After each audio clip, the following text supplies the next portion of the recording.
ढगफुटी सदृश्य पाऊस, अंगावर काटा आणणारा व्हिडिओ पुढे. वर्ध्यातील वरुड बगायची डॅमवर ढगफुटी सदृश्य परिस्थिती.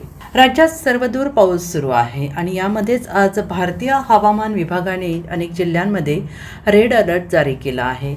धरणे ओव्हरफ्लो झालेली आहेत. काही जिल्ह्यांमध्ये पावसाच्या पार्श्वभूमीवर शाळांना सुट्टी जाहीर करण्यात आलेली आहे. पूरस्थिती निर्माण झाली आहे. अनेक पूल पाण्याखाली गेलेले आहेत. विदर्भात मुसळधार पाऊस सुरू आहे. काही भागात अतिवृष्टीचा इशारा देण्यात आला आहे. या दरम्यान एक व्हिडिओ सोशल मीडियावर तुफान व्हायरल होतो आहे. या व्हिडिओमध्ये ढगफुटीसारखा पाऊस होताना दिसतो आहे. अंगावर काटा आणणारा हा व्हिडिओ व्हायरल होतो आहे. वर्धा येथील पुलगावजवळील वरुड बगायची डॅम परिसरातील व्हिडिओ व्हायरल होतो आहे.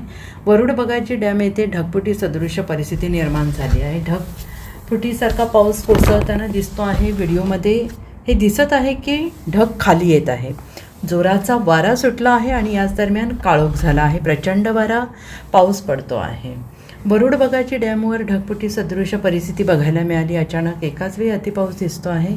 विदर्भातील अनेक जिल्ह्यात आज पावसाचा इशारा देण्यात आला आहे आणि यासोबतच अतिवृष्टीचा इशारा आहे. राज्यात पुढील काही दिवस पावसात जोर कायम राहण्याचा अंदाज आहे. नाशिक, यवतमाळ आणि अमरावतीमध्ये रेड अलर्ट देण्यात आलेला आहे. त्यातच वरुड बगायची डॅम येथे ढगफुटी सदृश्य पाऊस झालेला आहे आणि ही सर्व घटना कॅमेरामध्ये कैद झालेली आहे. ज्यावेळी ढगफुटी सदृश्य पाऊस झाला त्यावेळी डॅमवर काही लोक उपस्थित होते आणि त्यांनी हा प्रकार कॅमेरामध्ये कैद केला आहे. Bureau report, SPN Marathi, Wardha.